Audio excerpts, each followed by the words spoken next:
সবাইকে নমস্কার। আজকের একটা নূতন রেসিপি নিয়ে আসছি। ওটা হলো শিং মাছ, বাইল মাছ, পুঁটি মাছ, বাইলা মাছ। মাছ নাই এমন কোনো কথা নেই, সব মাছ। এটা দুয়ারের মাছ, আমাদের তো জমির পাশেই বাড়ি, দুয়ারের মাছ। তাই এই মাছগুলি আজ আমরা কলা পাতায় ভাজবো, সুন্দর করিয়া একেবারে লালচা লালচা করিয়া কলা পাতায় ভাজবো। কীভাবে ভাজি আপনারা দেখেন। আমি এখন শুরু করি। আমি এখন মাছগুলি ময় মশলা দিয়ে মাখবো, চুলো ধরাবো, তারপর খোলাই দেবো।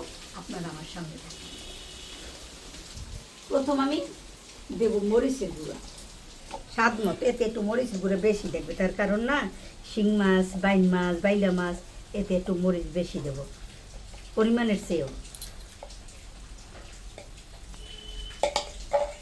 তারপর দেবো স্বাদ মতো লবণ। মাছে স্বাদ মতো সব কিছু নইলে ভাজা মাঝে ভালো লাগে না। দিলাম স্বাদ মতো লবণ। এখন দেবো পরিমাণ মতো হলুদের গুঁড়ো।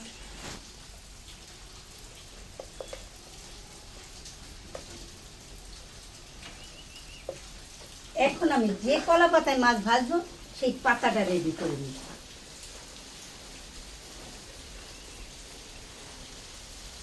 এখানে আমি দুইটা পাতা দেবো। এই কারণে মাছগুলিতে একটু শক্ত, আমার এগুলি একটু ভাজতে হবে আস্তে আস্তে, তাই আমি দুইটা পাতা দেবো।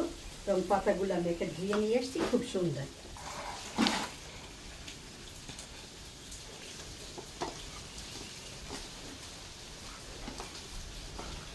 এখন মাছগুলি মাখার জন্য দিয়ে দেবো একটু সরিষার তেল।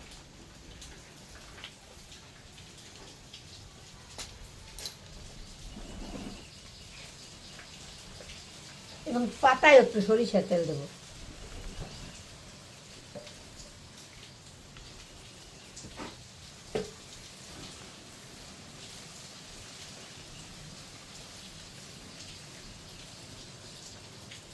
এখন আমি মাখা মাছগুলি একটু তেল দিছি, তো একটু জল দিই যাতে করে মাছগুলি একেবারে মশলাটা সব দিকে ভালো করে মিশে।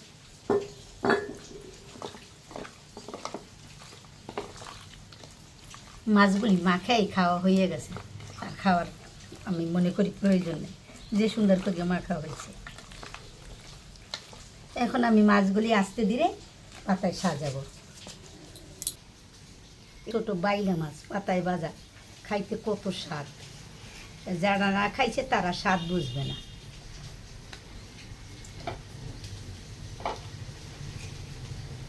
আমরা প্রতিনিয়ত খাই, তার কারণ আমরা যে দই পাতি টাতি ওতে প্রায় মাছ বাড়ে, যার জন্য এই মাছের স্বাদটা আমরাই ভালো বুঝি। তাই আপনারা যারা দেখতে আসেন, আশা করি আপনারা যদি ওবা দই আমাদের মতো না এইবার থাকে, কিনে কিনে খাইয়েন, দেখবেন কত ভালো লাগে। জল দেব।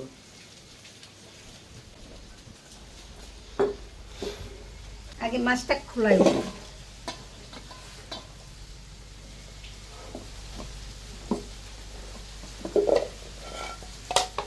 উঠাইয়া এই জল ব্রকটা আমি চাইরে পাশ দিয়া একটু আমি বিছাইয়ে বিছাইয়ে দিই।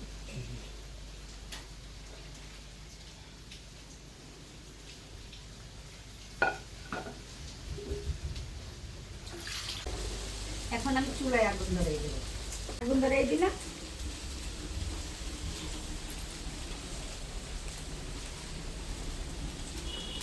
এখন আমি মাছের খোলা চুলার উপর দিয়ে দেবো।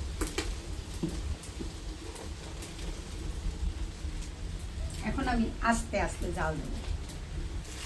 এইগুলি আমাকে বারবার নাড়াইতে হবে, নাহলে পাশের মাছগুলি ভালো ভাজা হবে না। এখন আমি একটু সময়ের জন্য একটু ঢেকে দেবো ঢাকনা দিয়ে।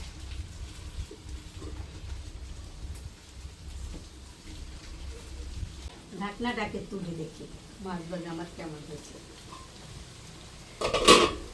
না, সুন্দরই হয়েছে। দেখেন বন্ধুগণ, ওই নিচ দিয়েও দেখেন কত সুন্দর ভাজা হয়েছে। এখন আমি নামাইয়ে দেব।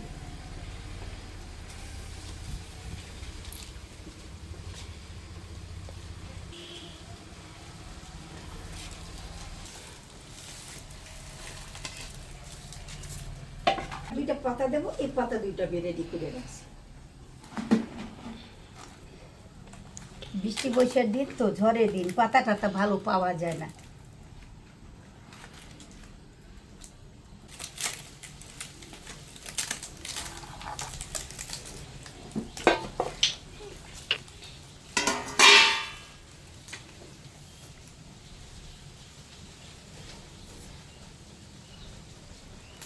দেখেন কি সুন্দর, শুধু মাছ বাজানোর জন্য একেবারে সাজানো সেই বাগান সুন্দর করে রয়েছে। এখানে এখন এই মাছটা আমি আবার এই খোলায় দিয়ে দেবো, দিয়ে আবার আস্তে আস্তে ভাজবো, চুলোর উপর আবার দিয়ে দেবো। বলছি না, মাছ ভাজা সাজানো এবং ভাজা দুইটার একটা কায়দা থাকে। দেখেন যেমন সাজানো তেমন ভাজা হয়েছে। এখন আমি এর উপর দিয়ে দেবো একটু সরিষা।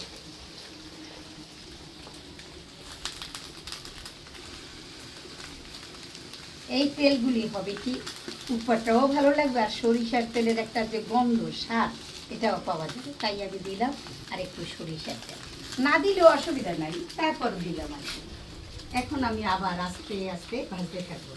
ওই পাশটা আমি এমন করে সুন্দর করে ভাজবো যাতে করে খাইতে খুব স্বাদ লাগে। এখন আমি আবার একটু সরা দিয়ে ঢেকে দেবো আর আস্তে আস্তে জাল দেবো। এখন আবার সরাটা আমি উঠিয়ে দিচ্ছি। আমার মাছ ভাজা কেমন আছে বন্ধুগণ? আমার মাছ ভাজা হয়ে গেছে, সুন্দর হয়ে গেছে।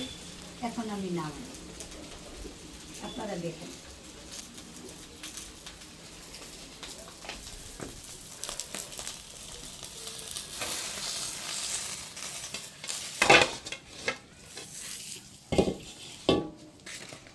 নিচে তো একটা পাতা দিছি, সেই পাতাটা ফেলে দিলাম, আর আমার পাতার প্রয়োজন নেই।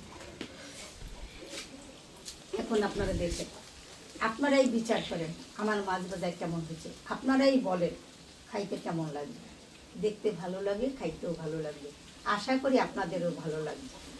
আমার এই মাছ ভাজা দেখে যদি আপনাদের ভালো লেগে থাকে তবে লাইক করবেন, শেয়ার করবেন, কমেন্ট করবেন। বাড়িতে দাদাকেও বলছি, বৌদিকেও বলবেন এইভাবে মাছ ভাজবেন, খাইয়ে দেখবেন কেমন লাগে। আবার সবাইকে ধন্যবাদ এবং নমস্কার।